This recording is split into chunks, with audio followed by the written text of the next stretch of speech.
கரூர்ல நடந்த இந்த அப்பாவி மக்களுடைய 41 பலியை வைத்து இந்த அரசியல் கட்சிகள் தன்னுடைய ஓட்டு அரசியலுக்காக அவர்களை பயன்படுத்தி ஊரு ஃபுல்லா விளம்பரம் செஞ்சிட்டு இருக்கிறாங்க. அதுல முதலாவதா யாருன்னு பாத்தீங்கன்னா நம்முடைய எடப்பாடி பழனிசாமி. ஊரா டாபிக் கிடைக்காம திரிஞ்சவருக்கு இந்த கரூர் சம்பவமானது தன்னுடைய அரசியல் லாபத்திற்கு உதவுதுன்னு சொல்லிட்டு எங்க போனாலும் இந்த கரூர் சம்பவத்தை வைத்து ஓட்டு அரசியல் பண்ணிட்டு இருக்கிறாரு. அங்க 41 பேர் அப்பாவி மக்கள் வந்து இறந்திருக்கிறாங்க. அவர்கள் வைத்து இங்க கூட்டணியை வந்து சேர்த்துட்டு இருக்கிறாரு எடப்பாடி பழனிசாமி. போற இடத்தெல்லாம் தமிழக வெற்றி கழகத்தினுடைய கொடியை இவங்களே காட்டி பாத்தீங்களா நாங்க வந்து கூட்டணிக்கு இவங்க வந்துட்டாங்க, கொடி அசைச்சிட்டாங்க அப்படிங்கிற மாதிரி பேசிட்டு இருக்கு தெரியறதெல்லாம் வந்துட்டு அந்த அப்பாவி மக்களை வந்து கொச்சைப்படுத்துவதா தெரியலையா உங்களுக்கு? இன்னைக்கு சட்டமன்றத்திலிருந்து வெளிநடப்பு செஞ்சு திரு எடப்பாடி பழனிசாமி அவர்கள் சொன்ன செய்தி எல்லாம் கேட்டேன்னு வச்சீங்களேன், அதாவது போலீஸ் போதிய பாதுகாப்பு வழங்கப்படவில்லைன்னு சொல்லி டிவில இருந்து பார்த்தாங்களாம். போலீஸ் டிபார்ட்மெண்ட்டை குறை சொல்லியாச்சு. அதே போல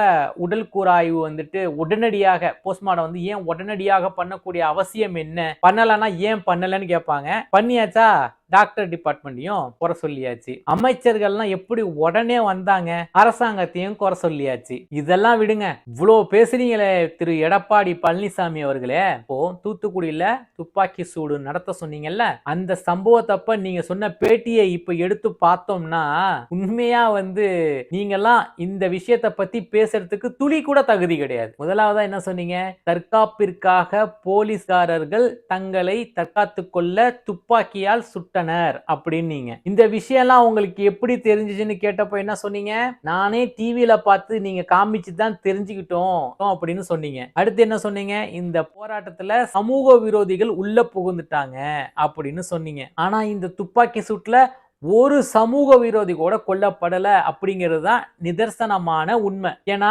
இறந்தவங்களுக்கு ஆழ்ந்த இரங்கலும் நீங்க தான் சொன்னீங்க. ஏன்னா சமூக விரோதிகளுக்கு வந்து யாரும் வந்து இரங்கல் தெரிவிக்க மாட்டாங்கல்ல.